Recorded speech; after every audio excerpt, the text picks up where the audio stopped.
Oh, I just realized I was muted that entire time. Holy crap. I'm all sharked out today. I am so sorry about that, guys. I'm supposed to be a professional here. Anyways, all sharked out. I got the shark shirt, the shark on the microphone stand as always, and the shark mug after I spent a minute talking into the ether. Jack Napier, he's going to be hosting Post Zero today. He was on the show Friday. We talked for about 2 hours about just everything and anything. But he put me as a shark in the thumbnail around the Thanksgiving table with all the other guys. So it was cool. Um, anyways, I just kind of wanted to get on and just kind of talk to the audience and discuss some of the stuff that I've been up to lately. Nothing too crazy, nothing too pressing.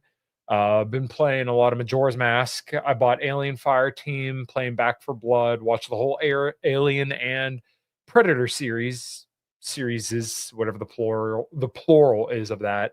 And just kind of wanted to, shoot the crap between me and everybody out there. So right now, if you're listening, Tiger Fitness has their Black Friday sale still going. I believe it goes until the end of the day today, and then I think they have a Cyber Monday sale. But anyways, I placed my order Friday morning and I got it Saturday night. Unbelievable.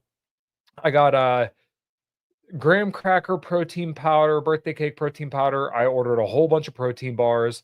Planta Hydroglyph, which is their essential amino acids blend, Naturalite, and I got a free shirt, a free hoodie, 2 bottles, and I also bought 2 shirts, the Make America Healthy Again shirts from Tiger Fitness, which are pretty awesome. I wore that this morning.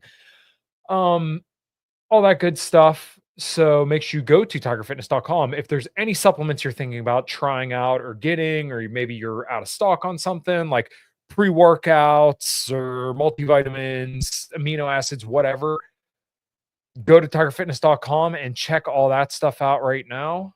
Oh, of course, my internet's giving me crap this morning, so hopefully that kind of goes away. But yeah, go to tigerfitness.com through the link below and place an order for Black Friday. There's a ton of savings.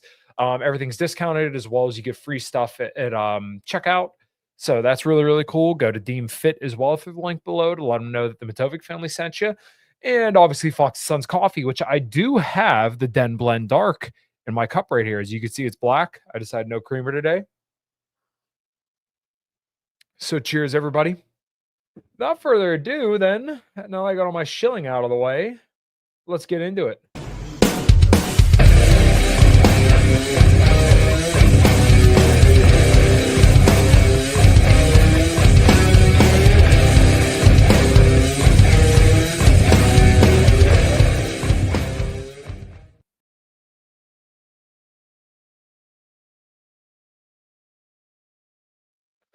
And a GM in the chat for all the homies. Good morning, everybody. Hope you are all doing well. Hopefully, Black Friday, Thanksgiving, and all that stuff has gone very, very well for you. I know it went very, very well for me. I went up to Seven Springs to go see my dad and younger siblings and older siblings. um, Thanksgiving, which is pretty cool. It's a giant woodland resort up in about an hour away from me. Really, really cool. I'm out of coffee in my band. No, Moldy, you always come in on Sundays, and I appreciate that, man. You're not banned. Get a water or something. You're that, or even in worst case scenario, you get some decaf. But good morning, brother. Um, Went up to Seven Springs and we ran around there for a little bit, played in the arcade, and then sat down for dinner with my dad and hung out with him for a little bit. And I gotta say, he covered it, but the bill was $350 for 9 people for an all-you-can-eat buffet on Thanksgiving, where everybody got desserts. Oh, and he bought a bottle of Moscato and bought me a drink too. So you really think about it, $350 for 9 people on Thanksgiving, it's really not that bad. And once again, including a bottle of Moscato and then a drink for me. It was a creamy bourbon, I think it was called. I forget what was in it, but like I think there was rum chata and some other whiskey. I wasn't too big on it. Didn't really blow me away, but I had a whiskey sour before that. It was like 1 o'clock, and then I think dinner was at like 3 or something like that. So, anyways, if you guys ever get the chance to go to some kind of resort or something like that to try out their Thanksgiving dinner, I'd highly recommend it because not only do you not have to clean anything up, but the food there was really good too. So, kind of a double whammy. Right now, speaking of food, I do have a pork butt in my smoker. I haven't fired up my smoker in forever, but I had a pork butt downstairs, and this is a long weekend for me. I had Friday off of work, and then obviously we didn't work Thursday. So I was off, Thursday, Friday, Saturday, and then obviously today. So I go back to work tomorrow. But I was gonna start a pork butt tomorrow, but my wife and I were running around a little bit. So we decided um that I'm just gonna fire up the smoker today. So the pork butt's sitting down there, and I was gonna start it today, but for people who are kind of curious about smoking, when it comes to, like, smoking meats, when it comes to pulled pork and like brisket, to get to the temperature where the connective tissue starts to break down, which is when you get like that fall apart texture, when you like pick it up, it kind of falls apart, or you can pick it apart with your hands pretty easily. You have to get most meats up to like I think it's 195 degrees because that's when the connective tissue starts to break down. So I started the smoker last night around 7 PM. Yeah, around 7 PM, and you're supposed to do what's called seasoning the smoker, which is where you turn it up to maximum heat, and you just leave it go for, like I think they want you to do 3 hours. I typically wanna do, like, an hour.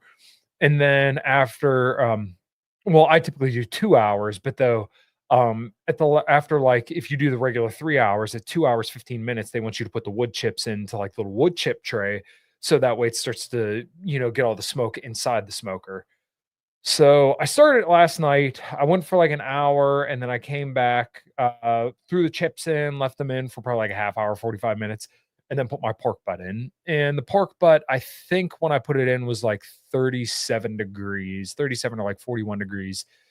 So I put it in there and I went to bed, and then I woke up at like 2:30, and the pork butt was now at 181 degrees, which you're supposed to take them out at about 165 because 165 degrees for any kind of meat is typically when it stops taking in any more smoke. And now you're just trying to get it hot enough to break down the connective tissue.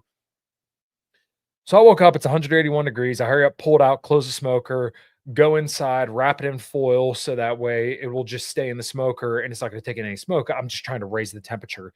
And I want to say since about maybe 3:30, it was 181 when I put it back in, and now I wanna say it's last I checked about 15 minutes ago, the pork butt is all the way up to 198 degrees. So over the course of a few hours with the smoker at about 225, 240 degrees, somewhere in there, the pork butt is only raised like 15 degrees. It takes a long time to get there, and I'm trying to get this pork butt to 205 degrees so that way it breaks down, it's nice and, smooth essentially, like the pulled pork is gonna come apart very, very easily. So, I know that's like a long tangent about just talking about smoking meat, but, if you guys ever get into this, any of the people listening, then, that's kinda what you're in for, and don't plan to go anywhere if you're smoking foods because it's like an all-day project, and I mean, it's worth it because the food is excellent, but, just don't make big plans for the day.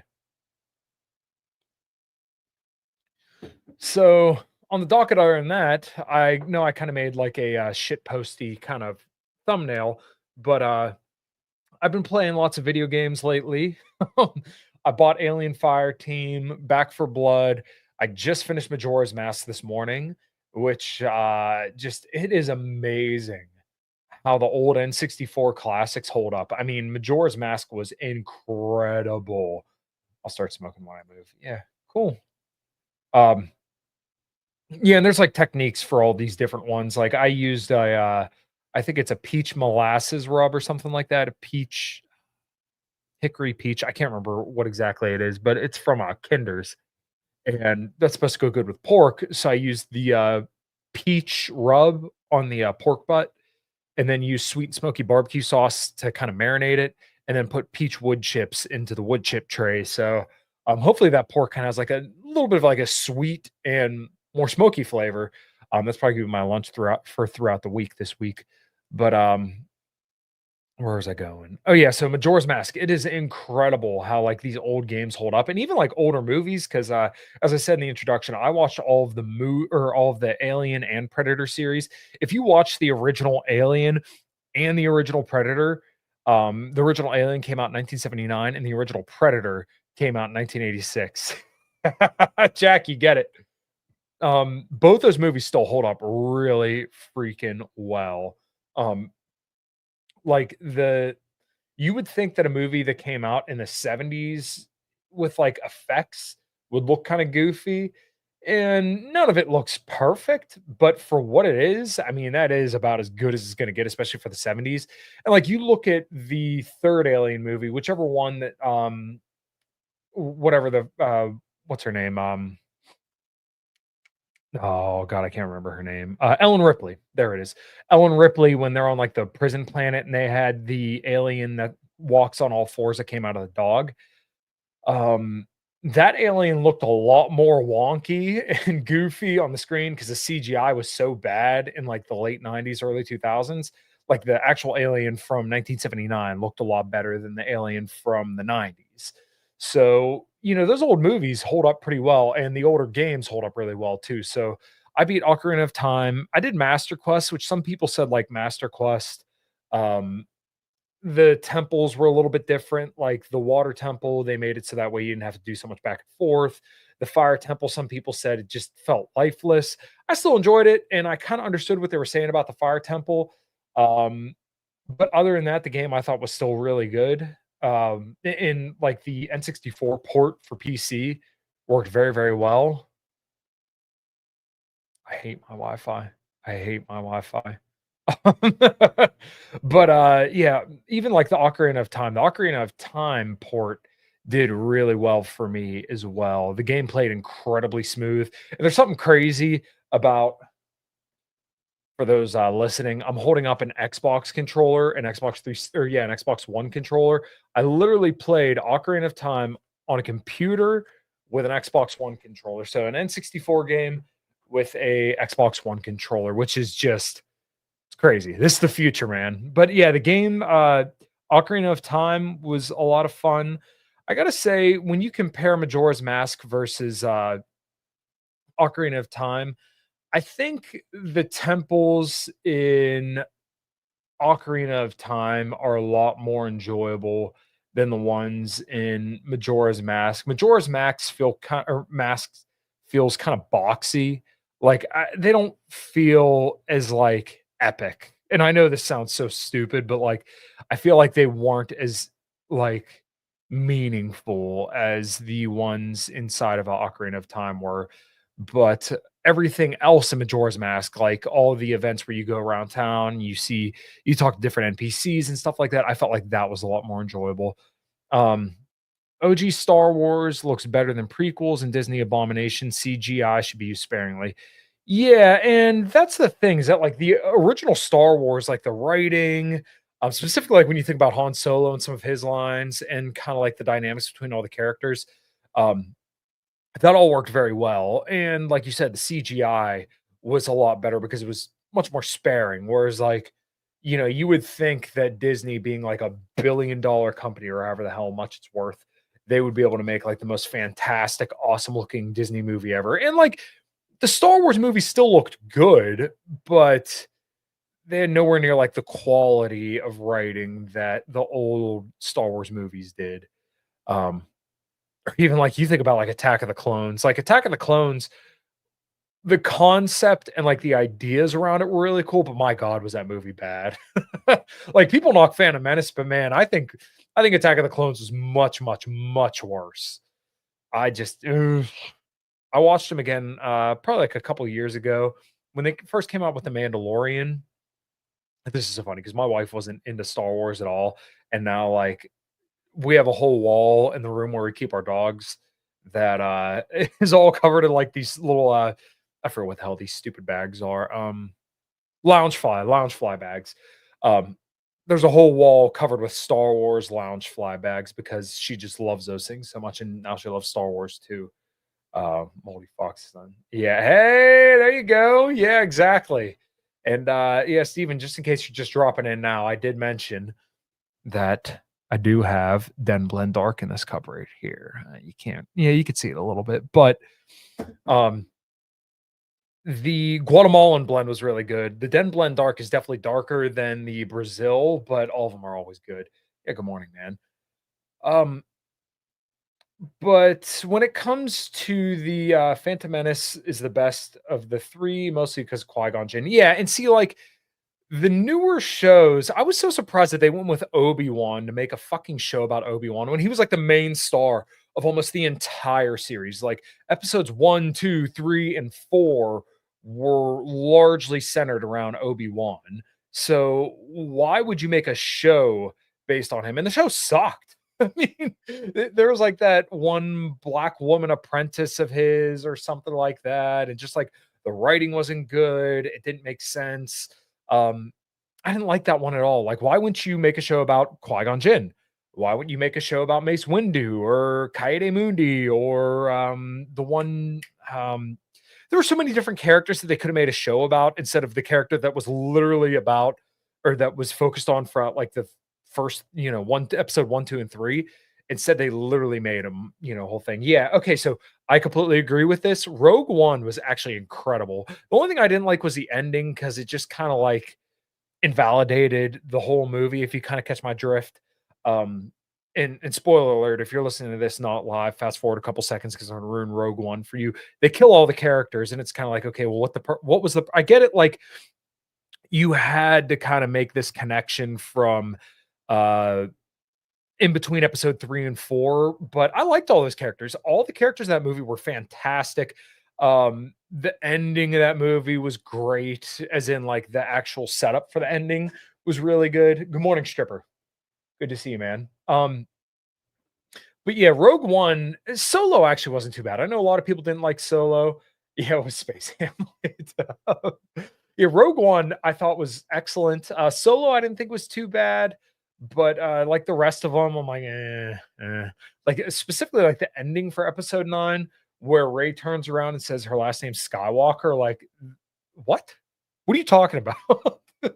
She's a Palpatine. So why are you a Skywalker now all of a sudden?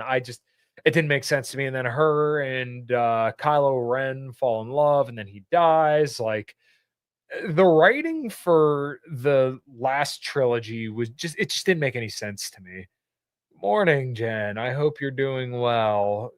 Um, so yeah, if you're if you want to enjoy Star Wars, watch the episodes 4, 5, and 6 because those are still pretty good.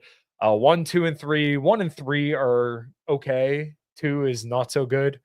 And then 7, 8, 9, you could probably just forget about them. Yeah, it was written by millennial retards. Exactly. Rogue One spent too much time on girls' backstory. Should have had some time explaining Donnie Yen's character. He was a Kyber Crystal guard or Sutton. Yeah, there was a lot more to do. They could have expanded upon with that. But like I said, when it came to Obi-Wan, I thought that was just like a complete and total waste of like time and energy. The Book of Boba Fett was okay, but I mean, it kind of just became like a fan splurge of just trying to throw as much fanfare at the wall to get people all excited and into it, and then end the show. Like, you ended it with Boba Fett riding a Rancor, which, like, it's cool, but it's gimmicky. It's like Guar, which I love Guar. Guar was actually the first concert I ever been to, but like Guar, you know what you're getting, and like their musicianship's fantastic as well. Boba Fett was good. Mandalorian was great. Yeah, exactly. The most recent season of Mandalorian, my wife actually pointed this out to me, where she said it's basically become the Bo-Katan show, and um, it's strange because that is true. And like the show's still good, the rating's good enough, and the whole Grogu thing is cool too, but I feel like taking the pivot over the Bo-Katan show, and people kept saying that like Pedro Pascal doesn't want to play anymore because like he can't show his face, but because I don't know, he's not getting like enough recognition. The Mandalorian was huge. Everybody loved the Mandalorian. Everybody loved the Mandalorian. Everybody's going and getting Grogu stuff. Like you can't go into a Walmart, a Target, a Sam's Club, anywhere, a Costco without seeing some Grogu stuff somewhere. So clearly the show hit it off. But he was all pissed off because he wasn't getting the recognition. And then he did the Last of Us, which actually I thought that show was really good. Although, like, you could do without. I think it was episode 3 where it was the backstory about the gay dudes. Like, nobody cares. I don't want to see some bristly bearded dude kiss another dude on TV. Please.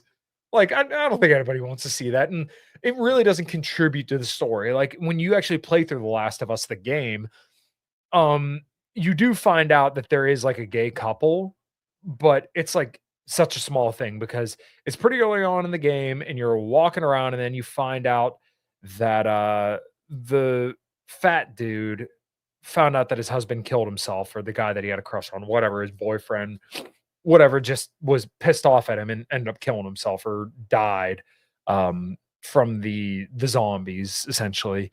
And then like you move on. That was it. You didn't need a whole episode to cover that. The best part about Rogue One was the ending with Vader that made him look like a badass. He was supposed to be not the wimpy space bad guy that the first 3 did. Yeah, fair enough. They wear diapers. Um, Not following. Um, so anyways, Predator though. The original Predator is really good. Predator 2, one of my favorite things was I was on YouTube reading through comments, and you can find like the ending scene to pretty much any movie you want to watch. I forget who the main actor is. Let me pull that up. Predator 2, 1990 film. Who is the main actor in Predator? Danny Glover. Danny Glover. Danny Glover was the main character in Predators 2, and one of the top, or it was the top comment if you look up the ending to Predator 2, and they said this is the only movie where the black guy makes it to the end. Oh, I laughed my ass off. I thought that was great. Um, wow, really? Ismail's a hidden gem in the story of The Last of Us. Ismail. Stripper elaborate. I'm sorry. I'm pulling a blank. It's probably been about 6 to 8 months since I played Last of Us, although The Last of Us was absolutely fantastic. One of the best story games I've ever played for sure. I'm probably in the minority, but I thought Predator 2 was way better than the first one. Um, I thought Predator 2 was pretty good. I don't know if I would say it's better than the first one. And maybe this would put me in the minority, but Prey, the 2022 film, that was incredible. The feral predator, I told Jack this, but the feral predator was probably one of the coolest CGI characters like ever made. I thought the feral predator looked so freaking cool. The mask and then, the stature. There was enough that made him different from like the former predators, but he was still recognizable as a predator. And then just the way that he was throughout that movie, just awesome. Absolutely loved it. The G4YS supposedly have to wear diapers after years of intense. Oh, that took me a second. Yeah, no, I don't think they wear diapers. I've heard the same thing about Jewish women, but I don't know. Enjoyed Predator versus Aliens, the one that I think was Alaska. Yeah, I think that was the original Alien versus Predator. Yeah, I thought those were pretty good too. I was talking to my drummer about this, funny enough, and he was like, "Oh yeah, Alien versus Predator one was good," but he's like, "The second one was garbage." I actually thought the second one wasn't too bad. I enjoyed it. The Predalien was kind of neat. I thought it looked pretty cool. But I could kind of understand because it is kind of like jumping the shark essentially, where you're trying to get the most out of you're just trying to make the most crazy shit that you could possibly make about 2 great sci-fi series. So yeah, there's bound to be some kind of like corniness with it.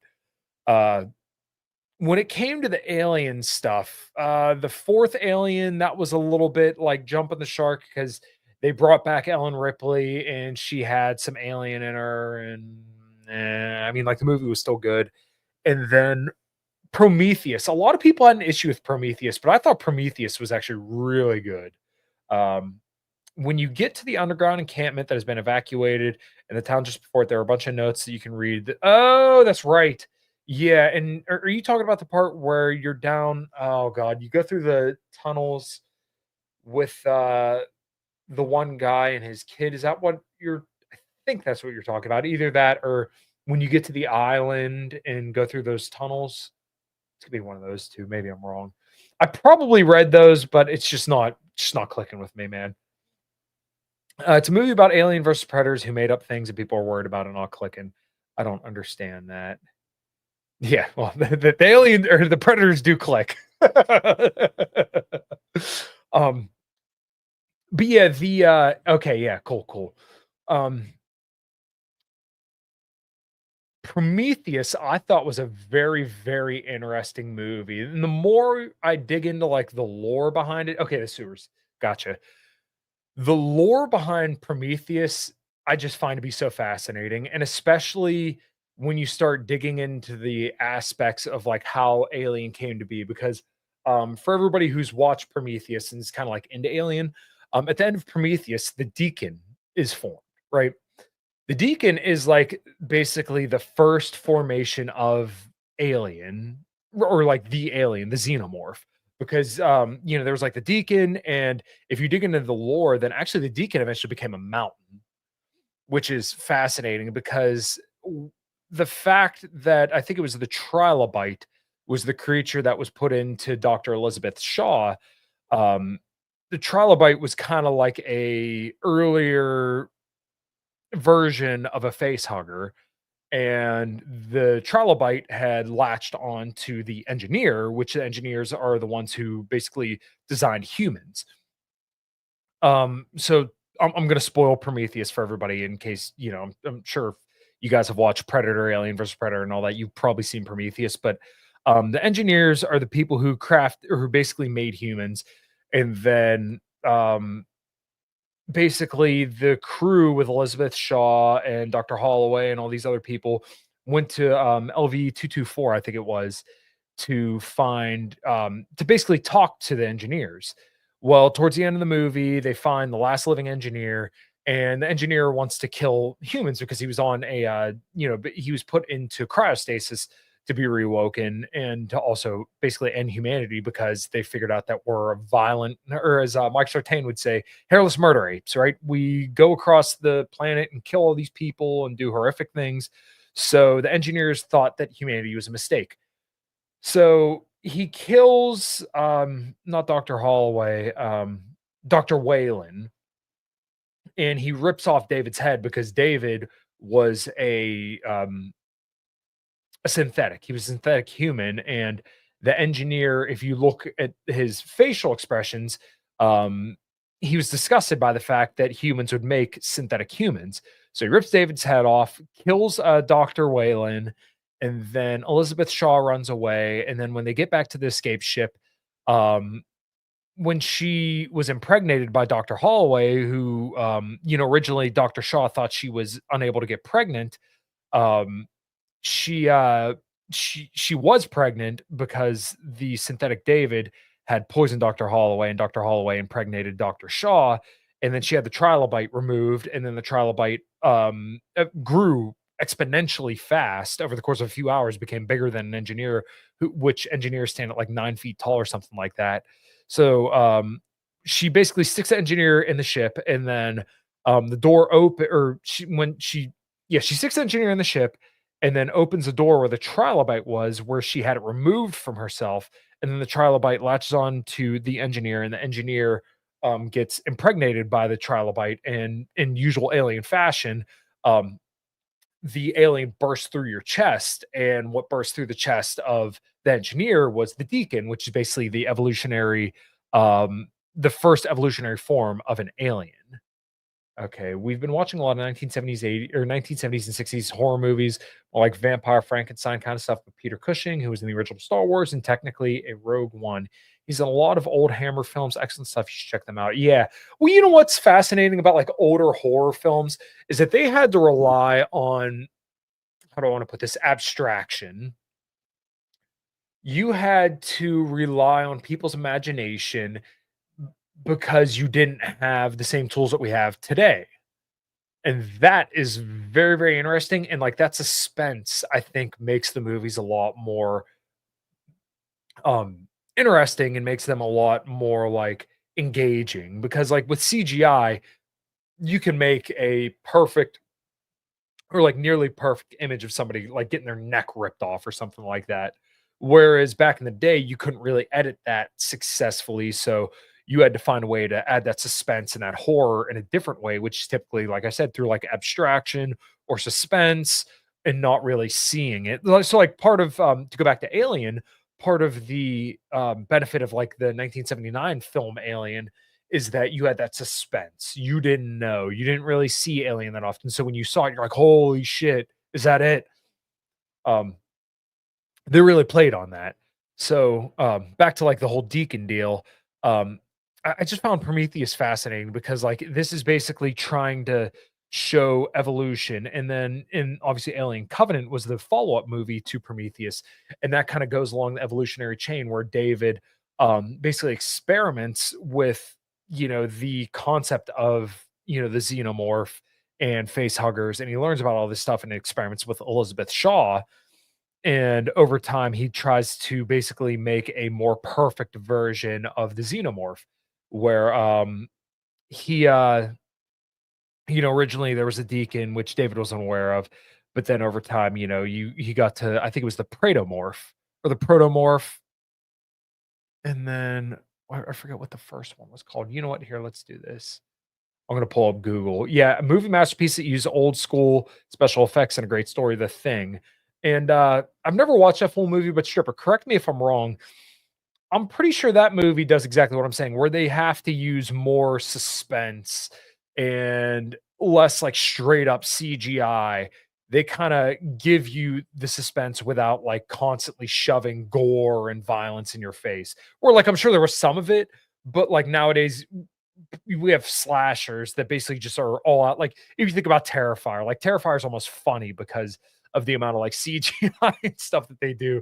Or the one death scene, he's playing with the woman's tits or something like that that he cut off of her. Um, I want to go to the alien species. Alien xenomorph species. Okay, here we go. Sorry if you guys can't tell, I'm kind of obsessed with Alien and Predator. I just find the sci-fi stuff to be absolutely fascinating. So you had the egg, the face hugger. Let me make this look a little bit better. There we go. So yeah, the face hugger, the royal face hugger, chest burster, the xenomorph warrior, xenomorph drone, which I think this one's from. Okay, yeah, the queen, the runner, and this is the one that I was talking about when you watch, I think it's the third or fourth Alien that just looked real goofy. Like even in this picture, you could see the CGI was kind of dog shit. Um, the newborn, which is only one, that was a little goofy. The Predalien, as I was talking about earlier, which I actually thought was pretty neat.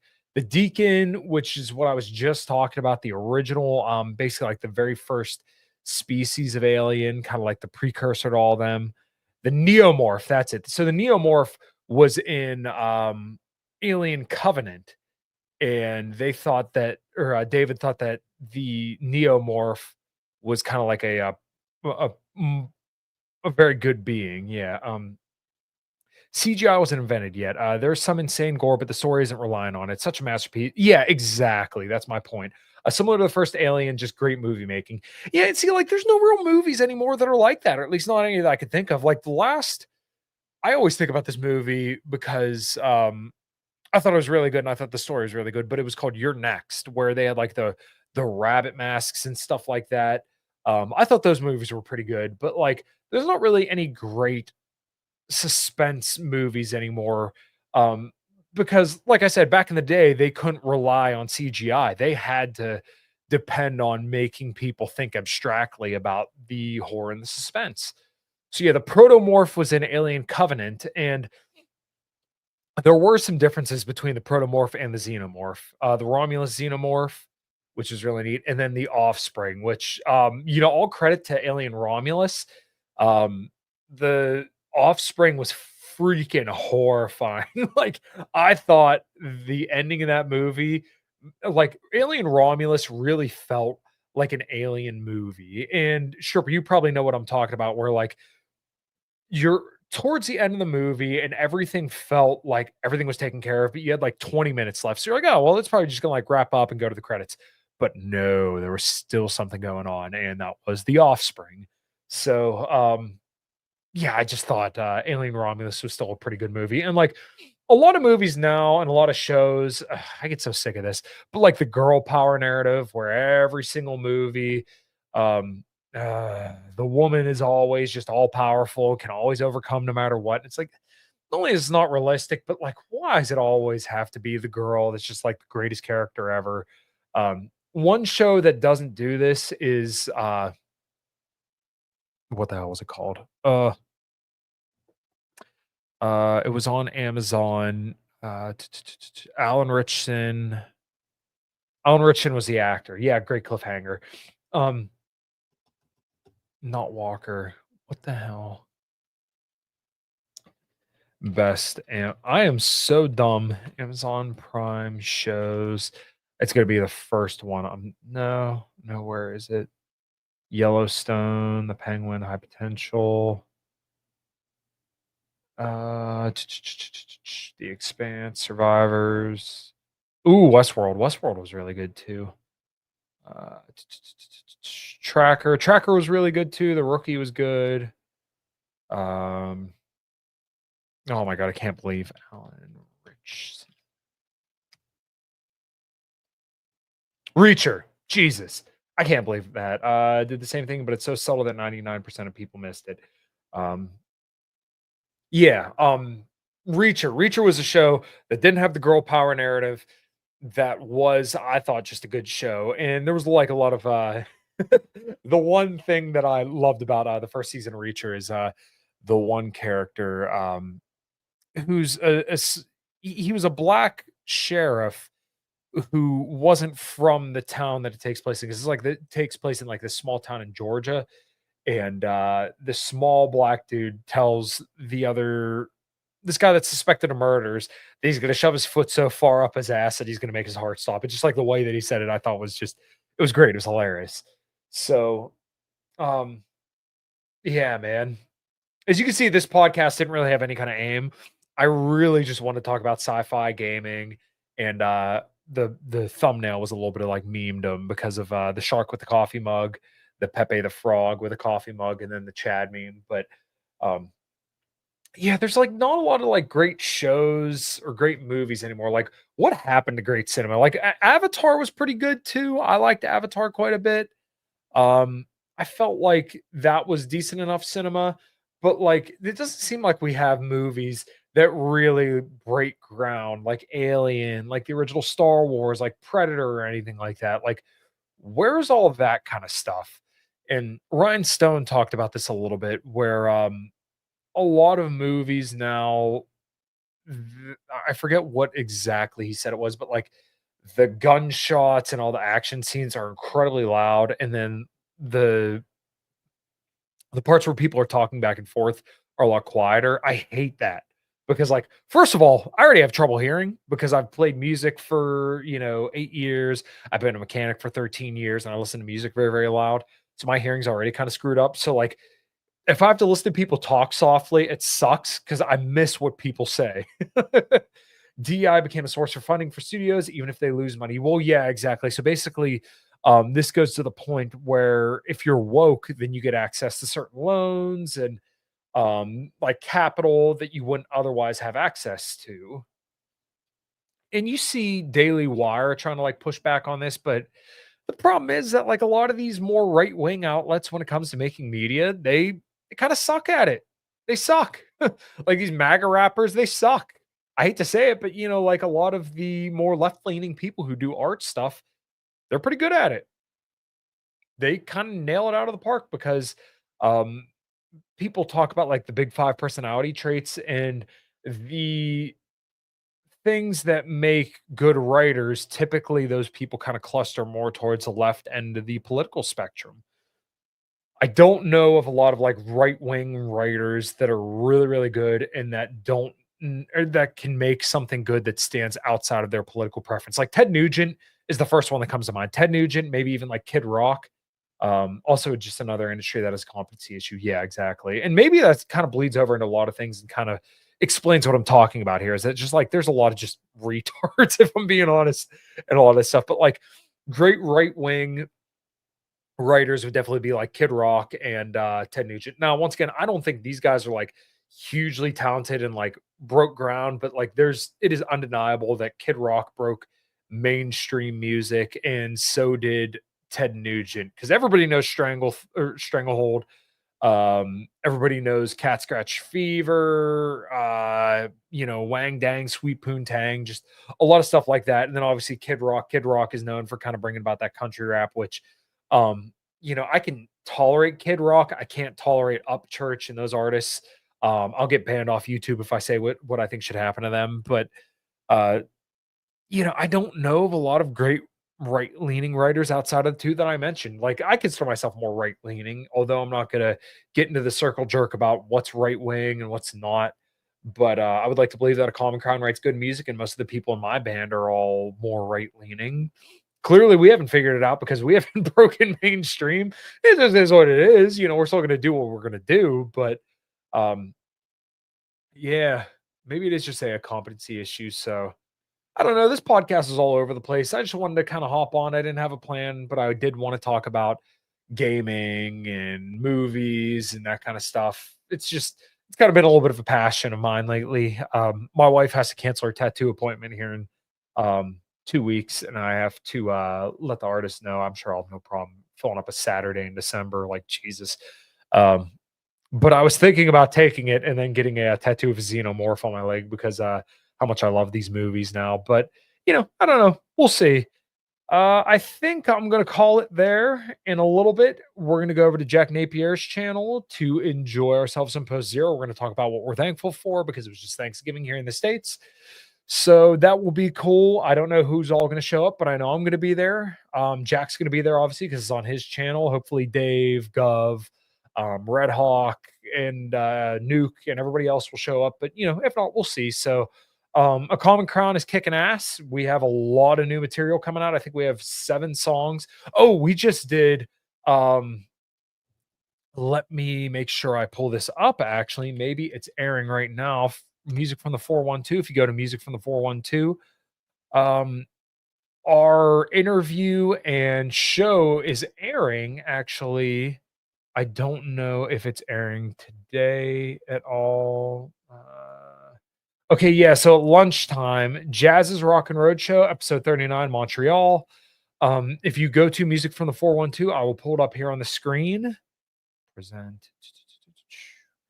If you go to Music from the 412, we did a live performance for my buddy Jazz um, at noon, 4 p.m. Eastern time, and 8 p.m. Eastern time.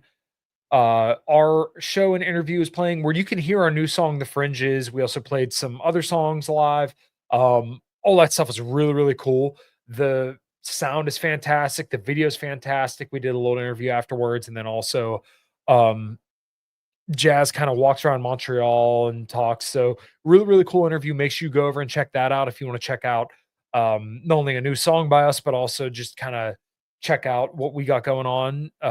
Like I said, we have like 7 new songs written. We really, really, really, really got to go record. I'm excited to go record these songs because I just think they're awesome. So make sure you go check that stuff out. Jokes on them using a bot to host. Oh, great game I just finished. Yeah, I've heard those games are really, really hard. Ghost of Tsushima. Um, if I make it to Southwest Ontario, oh, we will see because that's not that far away. Um, but anyways, A Calm Crown's doing well, so make sure you go check us out. Um, I don't have a guest scheduled for Wednesday, although I think I'm going to try to get somebody on to talk about Syria and everything that's going on there. Might reach out to Kyle Anzalone and see what's up.